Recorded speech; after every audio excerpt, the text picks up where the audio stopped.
그러면 너는 왜 하필이면 그때 부가현 2구역을 산 거야? 그 많은 재개발 물건 중에 한남 뉴타운을 살 수 있었잖아. 그때 대출도 잘 나왔고. 내가 그때 한유 4구역을 살려고 했었는데 4구역 지금 피가 거의 20억이던데. 가계약금을 쏠려고 했는데 계좌가 안 나왔어. 이제 준공 되면 34평은 50몇 억 보던데 지금? 아 마음이 아파. 빌라 중에 하나를 너가 가지고 있는데 이걸로 넌 몇 평을 받는 거야 그러면? 야, 6개 호수거든 지금 보니까? 그러면 이걸 통으로 만약에 가지고 있다면 6채를 받는 거야.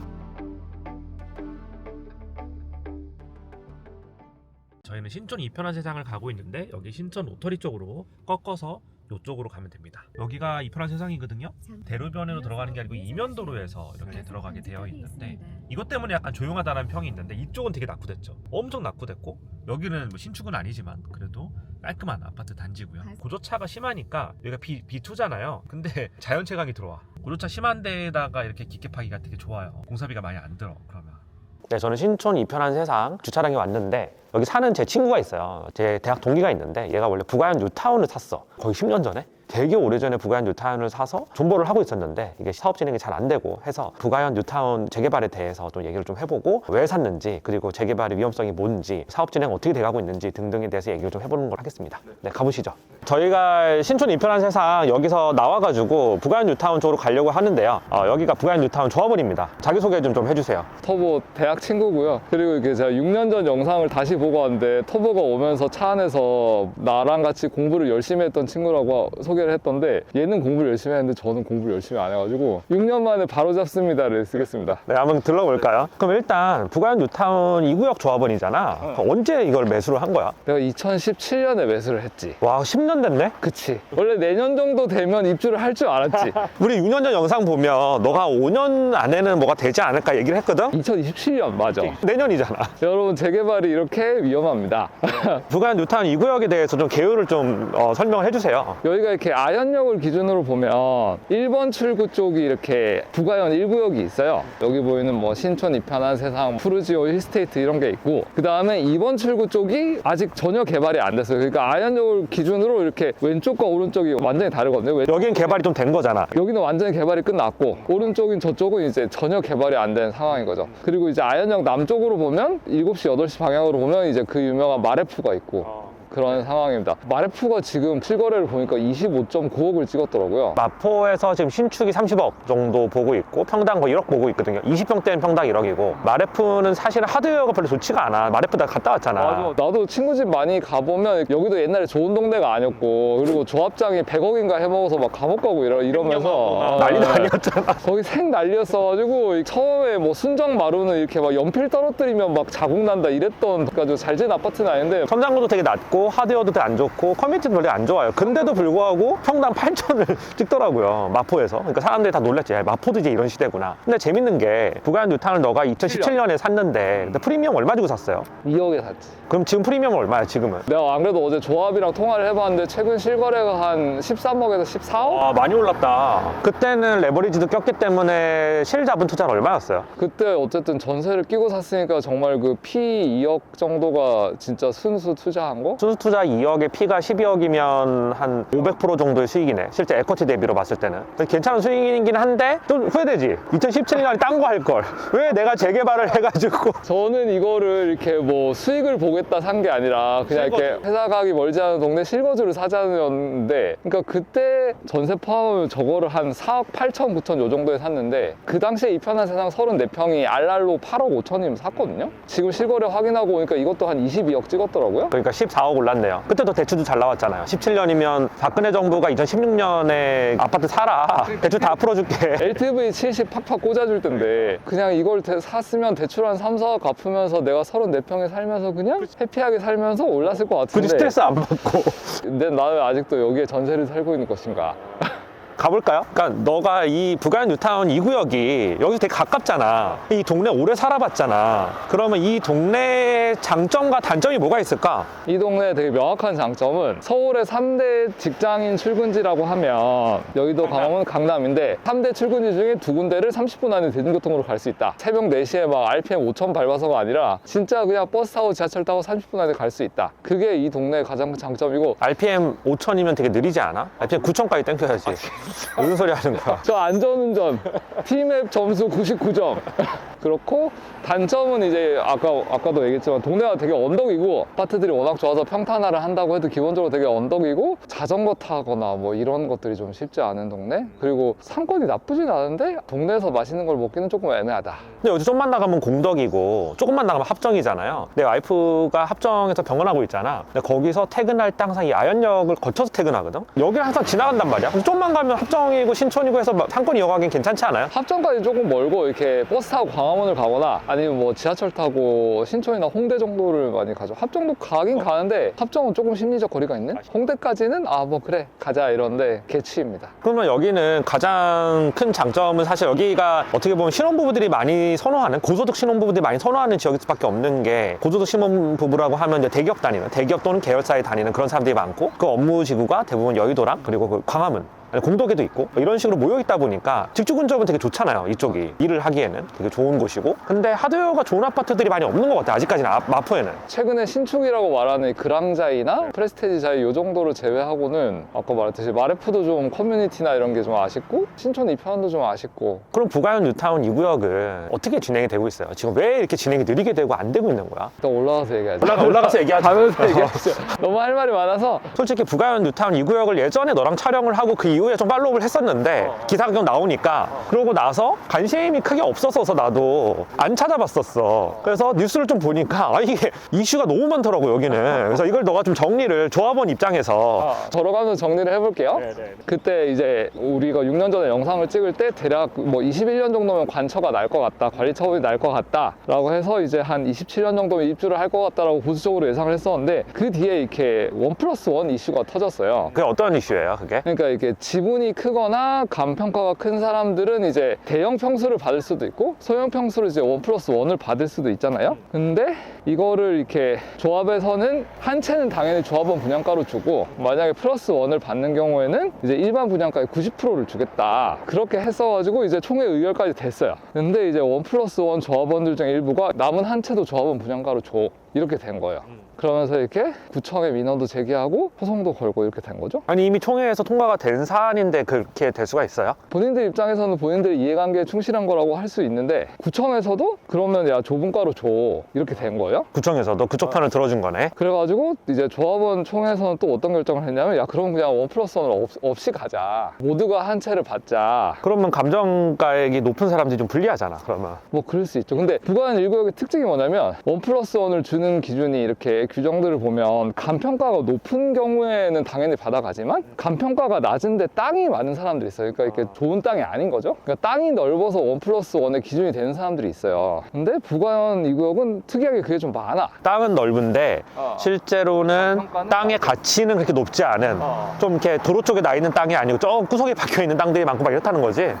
그래요. 그런 사람들이 1+1을 다 주면 많게는 한 400명이 넘는다 그러더라고요. 그러니까 이제 조합 입장에서도 이러면 사업성이 너무 떨어지니까 그거를 줄 수가 없는 거예요. 그래서 타협안으로 나온 게 1분가의 90%였는데 그거를 못 받겠다고 하고 저분가를 달라고 하니까 이제 조합 입장에서는 그러면은 그냥 공평하게 한 채씩을 가자, 이렇게 된 거예요. 그래가지고 소송이 걸렸죠. 지금 2심까지 왔어요. 1심 조합 이기고. 사업시행인가를 받고 나서 관처 넘어가기 전에 소송이 걸린 거지. 그렇지. 근데 보통 사업시행인가 받으면 거기까지 잘 안 가는데. 1심은 조합이 이겼어. 조합원들의 재량이다. 1+1을 주고 안 주고 그 다음에 1+1을 어떤 가격으로 주고는 조합원의 재량이다 라고 했어요. 2심도 몇 달 전에 나왔는데 2심도 조합이 이겼어. 이거는 조합의 재량이다 그랬는데, 얼마 전에 구청이 관처인가를 반려했어요. 일단 2심까지 이겼는데 높은 지분자들에 대한 문제를 해결하고 와라. 아니 해결했잖아. 법으로 해결했잖아. 법으로 해결했는데 뭘 더 해결하라는 거야. 내 말이 그 말이야. 저는 그래서 구청장의 재량권이라는 게 대체 어디까지 허용이 되는가라는 생각이 들더라고요. 한국은 포괄적 재량권을 인정하지 않는 나라잖아요. 포괄주의가 아니고 다 디테일하게 다 써놓잖아요 그거를. 근데 왜 그게 그런 식으로 되는 거야?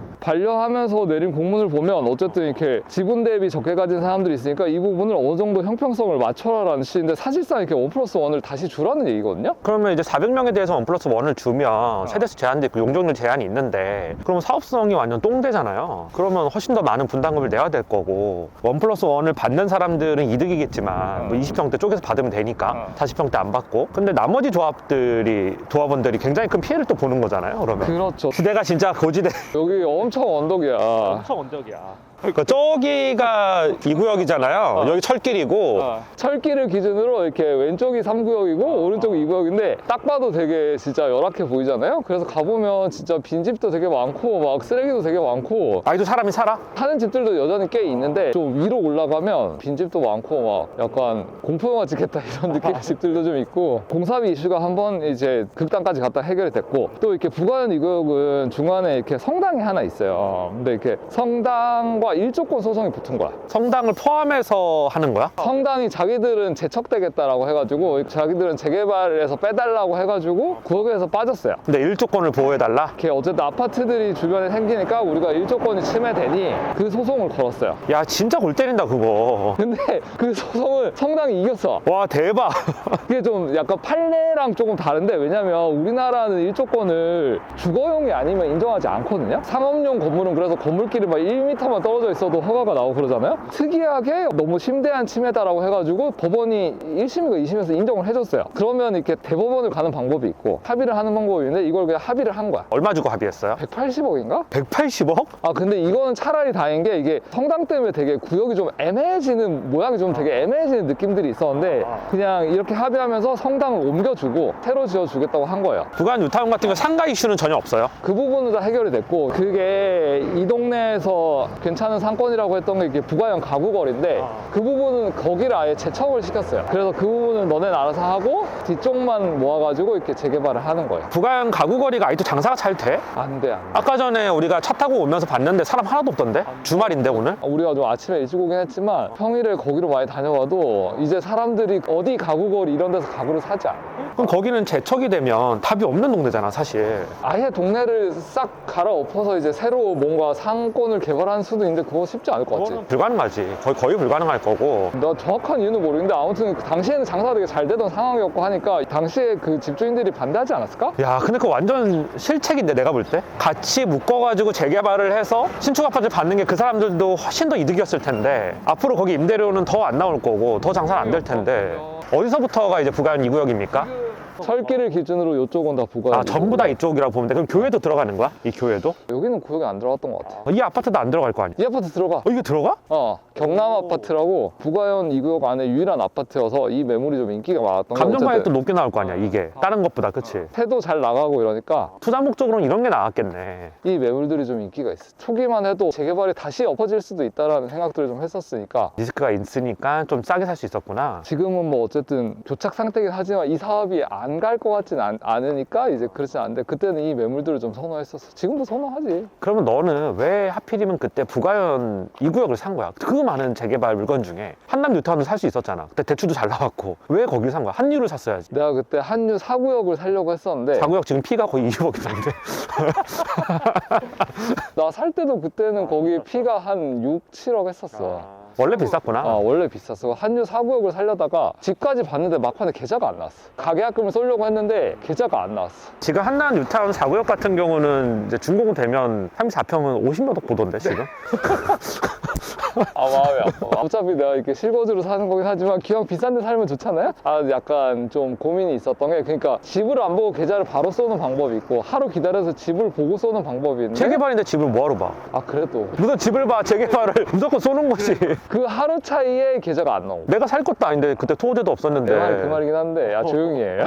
재개발은 집을 보는 거 쏘는 게 아니야. 땅만 보고 그 등기부등본 확인하고 쏘는 거지. 그랬어. 그리고 3구역을 살까 했었는데, 나는 사실 한남 3구역보다는 여기가 빠르겠다라고 생각을 했었는데, 지금 한남 3구역 이미 철거하고 있잖아. 그러니까. 여러분, 재개발이 이렇게 위험합니다. 3구역이 2003년에 조합이 설립이 됐거든? 계속 빠그라지고 박원순 서울시장 때 뭐 뉴타운 해제하네 뭐 했을 때 직격탄 맞고 막 이랬잖아. 그래서 너가 여기가 더 빨리 될 거다 해서 여기를 매수를 한 거였구나. 제가 그때 한남 뉴타운도 되게 진지하게 공부를 많이 했었는데, 3, 4, 5 중에 3은 너무 자주 빠그라져서 안 될 것 같고, 속도를 제외하면 사실 한남 뉴타운에서 제일 좋은 건 5구역이에요. 거기가 한강뷰가 대부분 나오니까. 근데 여기는 속도가 아무래도 답이 안 나와. 그래서 제가 이렇게 절충안으로 4구역을 살려고 했던 거였는데, 결과적으로는 이렇게 아쉬운 판단이 됐죠. 제가 원래 이렇게 살던 동네가 여기였어서 그냥 이 동네에 살면서 출퇴근하면 나쁘지 않겠다라고 생각을 했던 거였어요. 지금 진행 상황은 들었고 이슈도 들었는데 이런 이슈들이 언제 해결이 될런지 뭐 대법원 판결이라든가 관처라든가 이런 대법원 것들이 판결이 난 뒤에 구청의 반응을 다시 보거나 아니면은 올해 6월에 지방선거가 있으니까 뭐 선거에서 뭔가 다른 결과가 나오거나. 투기가열직으로 묶이면 관천하면 못 팔잖아. 이제 못 사잖아요. 특이한 매물 제외하고는. 그럼 관천하기 전에 이제 판단을 해야겠네. 맞아. 투자를 할 사람들이면 관천하기 전에 매수를 하던가 아니면 이제 팔던가 해야 되는 거네. 저는 어차피 계속 가져갈 건데, 근데 저랑 같이 들어왔던 친구들 지인들 해서 이렇게 한 4명 정도가 들어왔는데 저랑 다른 한 명에서 이제 둘은 남아있고 둘은 팔고 나갔어. 네. 둘은 이제 다 팔고 잠실로 갔고 다른 거랑 막 다 먹어도 잠실로 갔고 다른 한 사람도 이렇게 팔고 그냥 실거증으로 다른 동네를 갔고. 그럼 객관적으로 조합원 입장에서 봤을 때 부가현 뉴타운 이 구역은 언제쯤 이제 삽을 뜰 수 있을까요? 합리적으로 예측해 봤을 때. 이것도 좀 봐야 되긴 한데 내년에 관처가 난다고 보고 어쨌든 뭐 이렇게 대법원 판결이나 선거 결과가 나오면 그러면 2027년이죠. 그리고 보통 2주 철거하는데 2년을 잡죠.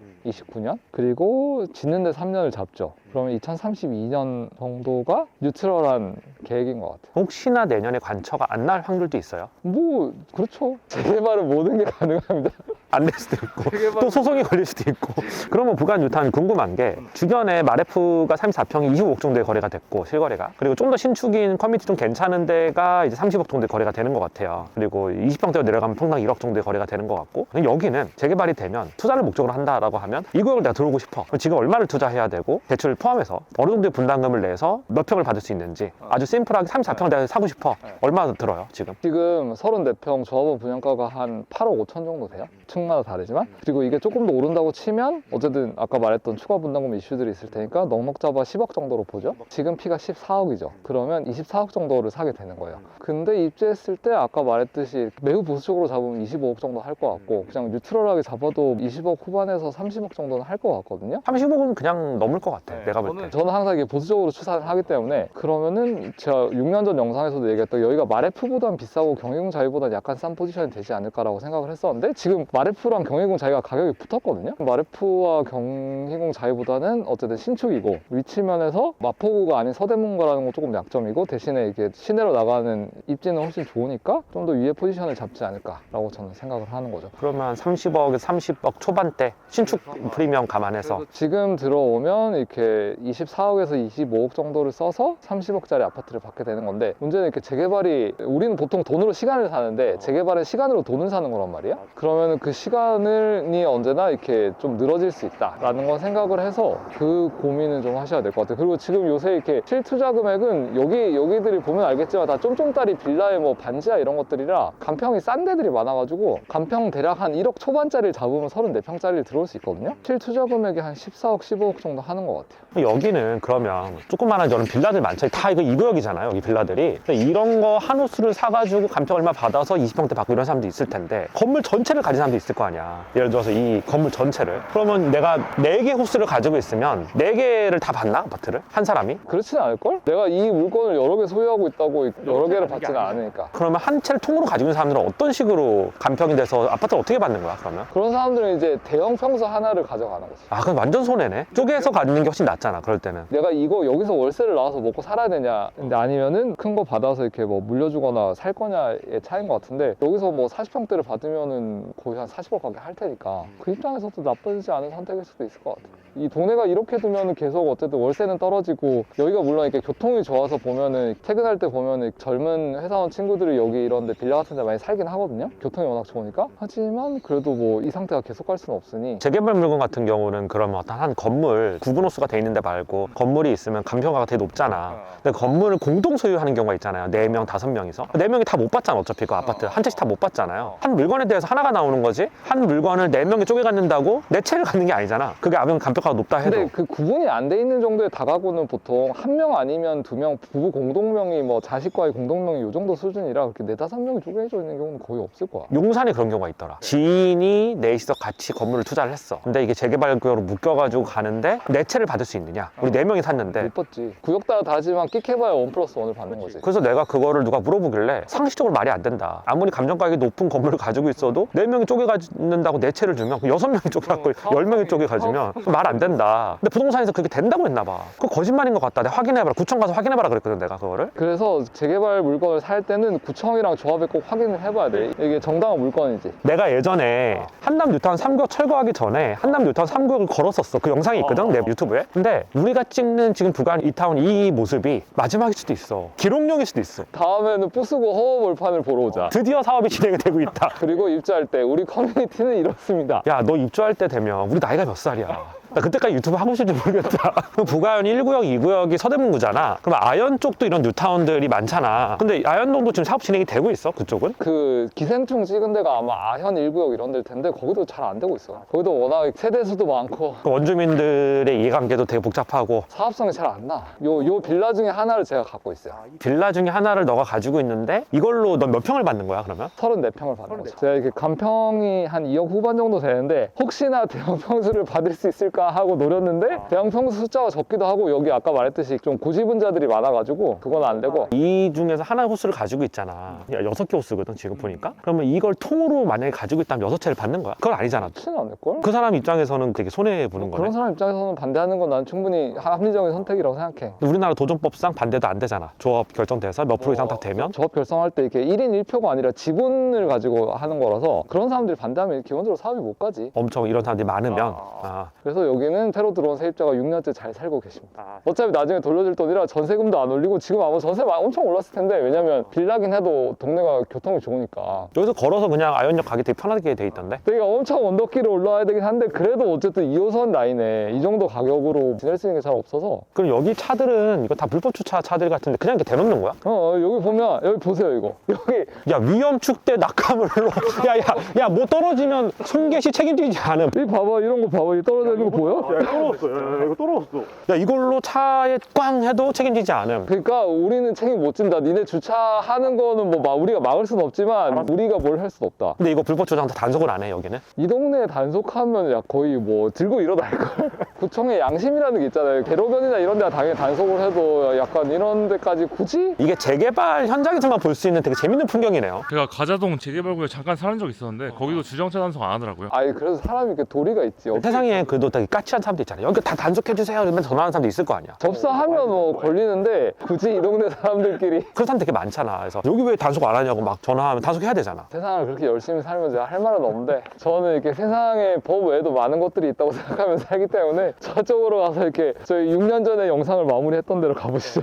야 진짜 이게 우리가 보는 마지막 풍경이 되길 바랍니다. 부가현 2구역도 이제 관처 빨리 나서 빨리 삽도 또 뜨고 그럼 관처가 나게 되면 여기가 그럼 지금 DLENC랑 삼성물산이 들어와서 두 개 컨소시엄으로 하는 거야? 그럼 어디는 DLENC가 짓고 어디는 삼성물산이 짓겠네. 그렇겠지? 그 레미안하고 아크로가 같이 붙는 거야? 아니면 그런 하이엔드 마크가 붙는 거야? 아크로 이런 마크가? 일단 뭐 레미안은 어차피 따로 하이엔드가 없잖아? 아크로를 붙이냐 마냐가 안 그래도 그때 좀 이슈가 될 것 같아 나중에는. 그게 아직 이게 정하지 않은 상태로 남아있는데 DLENC 쪽에서는 그래도 아크로를 붙여줄 때 나름 자기들 자존심이니까 어느 정도 공사비를 써서 고급화 안 하면 못 버텨준다 이렇게 얘기를 할 거 아니야 걔들도. 컨소인데 아크로를 붙일 수 있느냐? 고급화는 충분히 할 것 같은데 조합원들이 돈을 써서라도 근데 이렇게 컨소에 아크로를 붙일 거냐의 이슈가 좀 남을 것 같아. 야 여기 진짜 낙후되긴 했다. 진짜 서울 아닌 것 같아요. 정말 낙후됐다 진짜. 여기 봐봐 여기.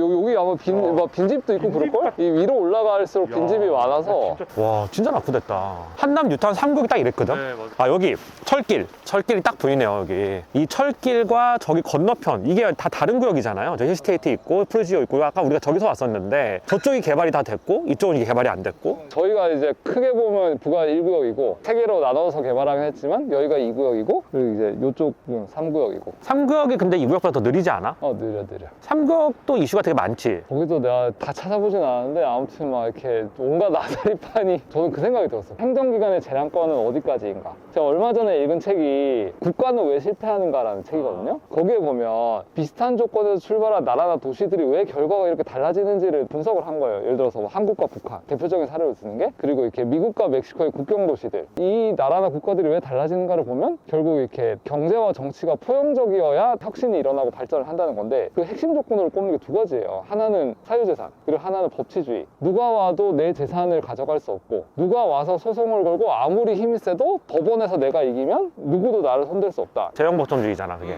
그래야 이게 내가 뭔가를 할 리스크를 지고 뭘 할 요인이 생기고 그 결과물을 내가 가져갈 수 있으니까. 건물 지을 때도 구청에서 딴지 걸면 답이 없어요. 진짜 얼마나 답답하냐면 건물 지을 때 심의위원회라는 게 있잖아. 심의위원회 심의를 통과를 해야 되거든. 근데 법적으로 아무 문제가 없고 아무 문제 없이 설계를 해도 심의위원회에서 배할 꼴리면 안 시켜줘. 그러면 구청에 가서 얘기를 해. 주무관하고 이런 사람들한테 야, 이거 법적으로 아무 문제 없는데 왜 통과 안 시켜주냐? 아, 우린 모르겠고 심의위원한테 얘기하세요. 건물주는 땅을 사가지고 이자 비용 계속 내는데 모르겠다. 저기부터 얘기해라. 여기서는 난 모르겠다. 그러면 심의위원한테 가서 예전 로비를 많이 했었어. 그래서 인맥 통해가지고 가서 로비하고 막 했는데 제도적으로 문제가 되게 있는 것 같아. 사유재산인데. 안 지키겠다는 게 아니라 이게 명분화된 조항들을 다 지켰는데 법원 판결까지 받았어. 근데도 안 돼. 구청장이 일단 도장을 딱 찍어줘야 되는데. 그러니까 이런 약간 회색지대들이 되게 많아요. 근데 그게 여기 재개발 사업뿐만 아니고 정말 많아요. 사실 공무원들이 재량권이 많아질수록 사회가 투명해지지 않거든. 그럼 로비가 많이 일어나게 되고 그렇게 되잖아요. 그래서 우리가 법이라는 게 필요하고 재형법존주의가 그래서 있는 건데. 대표적인 사례로 드는 게 딱 그 한국과 북한이에요. 비슷한 조건에 출발한 나라가 왜 이 정도의 격차가 벌어지는가. 이제 내려가죠. 이제 제가 그 대학 동기이자 부가현 뉴타운 2구역의 조합원. 저 심지어 대의원이에요. 대의원이야 너? 그런 것까지 아니야? 아니 이게 전화가 와서 해달라 그래서 젊은 분이 필요하다 그래서 아니 제가 젊진 않지만 하겠습니다. 어쨌든 대의원님과 함께 부가현 뉴타운 2구역을 좀 알아봤는데요. 어쨌든 뭐 투자를 하라고 그런 건 아니고 그냥 사업 진행이 어떻게 돼가고 있고 재개발이 얼마나 리스크가 많은지에 대해서 오늘 얘기를 해봤습니다. 마지막으로 하실 말씀 있으신가요, 대의원님? 아까도 얘기했지만 재개발은 시간으로 돈을 사는 특이한 투자 방법이거든요. 근데 그 시간이 생각보다 길 수 있다는 거를 늘 생각하셔야 된다. 내가 첫 실거주용 집으로 재개발을 사는 건 좀 진지하게 고민을 해보셔야 된다. 내가 몸빵이 가능한지. 나 완전 비추해요. 진짜 첫 집인데 재개발을 산다. 그러니까 돈이 많아서 여유 현금이 막 몇십억, 뭐 몇백억 있어서 아, 재개발 하나 묻어두지 뭐. 그리고 나는 저기 나인원에 전세 탈지 뭐 이런 사람들은 상관이 없는데 그런 게 아니고 진짜 다 때려 박아가지고 재개발을 사야 되시는 분은 첫 집이면 진짜 괴로울 수 있어요. 그래서 많은 사람들이 아까 너가 얘기했던 4명 중에 2명처럼 프리미엄 오르막 엑시트하고 딴 데 가고 이렇게 하잖아요. 근데 그렇게 많이 투자를 하시는데 진짜 실거주로 첫 집을 산다라고 했을 때는 재개발 빡셀 수 있습니다. 그래서 이렇게 코로나 버블 한창일 때 막 선진입, 초기 재개발 이런 거 투자하신 분들 많거든요. 당장 뭐 저기 마포구에 뭐 노고산동도 있고 막 그런 분들 되게 지금 고난을 겪고 계십니다. 후암동, 청파동 다 그렇습니다. 거기도 초 진입해가지고 들어갔는데 아무런 진척이 없어. 지금 7년 동안 아무것도 안 되고 있어. 그래서 만약에 내가 실거주로 재개발을 사는 거면 비싸더라도 최소한 반천은 난 걸 사야 돼요. 관천한 거 못 사잖아. 근데 지금 아 근데 이게 규제가 뭐 계속 변하니까 최소한 나는 그렇게 생각해요. 사업 시행 인가가 나서 조합 내부로 좀 알아봐서 횡령 사건이 없는지 그때 알아봐야 되고 그거 있으면 난리나. 재개발 구역들을 보면 조합장들이나 조합위원들의 횡령 사건이 항상 있더라. 거의 한 50%는 있는 것 같아. 그러면 이제 난리 나거든. 사업 한 5년 늘어져. 그렇게 되면 그거 알아봐야 되고 그리고 절대 부동산 말만 믿으면 안 돼. 진짜 부동산들은 다 5년 안에 된대. 맨날 된대. 말도 안 되는 얘기를 해. 근데 그게 안 되거든요. 절대로. 오늘 거기에 대해서 알아봤습니다. 감사합니다.